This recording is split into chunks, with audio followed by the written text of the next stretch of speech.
Hey guys, it's Joe again from Innovatory.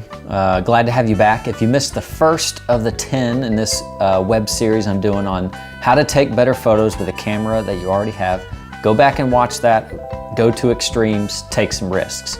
So before we get to number 2, a couple little housekeeping items. First, I have no idea what to call this web series. I kind of feel like it should have a name. I have no idea what to call it. If you have some clever names for what to call it, then I'd love to see those.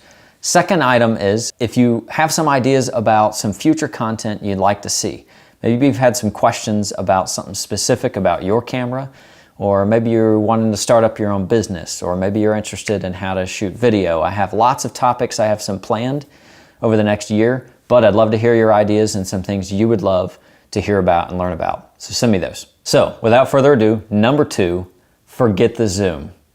You're like, I don't even know what that means. Most of y'all have, so let's go back to our cameras. So you have an iPhone or some sort of cell phone, Galaxy, something like this. You might have a point and shoot, or you might have a DSLR.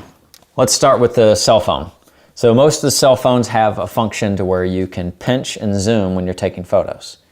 Now, the reason why we want to avoid that and forget the zoom and just shoot the photo the way it is especially on the phones, most of them don't have an actual lens that zooms. You're simply pushing in digitally, so to speak, and you're basically cropping while you're shooting. And that might be a good idea. You might say, okay, I didn't want this couch in this photo and I didn't want this plant up here in the photo, so you'd crop it in. The better way to do that, though, is to do that after you've already shot the photo. So don't worry about pinching and zooming. Just take the photo. It's quicker. You get it done. You don't miss the shot. You're not pinching and zooming. And just crop it in later, because the truth is you're lowering the quality every time you pinch and zoom in. You're just basically stretching out those pixels and lowering the quality. Now, maybe you have a point and shoot, so you've got a little bit better. So this one, for example, has a little bit of a zoom. So the lens actually does zoom in. So that gives you a nice ability to get in closer. Now on this one, actually, the more I zoom in, the less light that the camera allows in, and it raises something called the ISO, which basically means, in a nerdy way, it makes your photo more grainy. So still, the more you zoom in, the more you lower the quality. So just put it at a nice, medium range and just take the shot and don't constantly play with the zoom.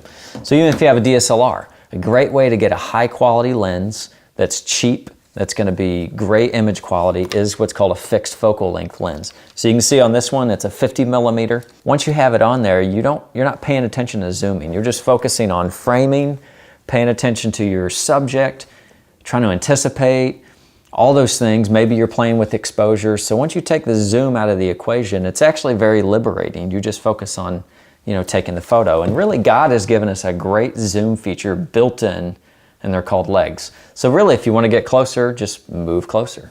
If you want to get further away, move further away. So zoom's not bad, but that's a great first step into getting great photos with what you already have, is just forget the zoom. Focus on the content, shoot great photos, crop later, you'll be happier. So that was number 2. Tune in for the next 8 of how to take better photos with a camera you already have. See you next time.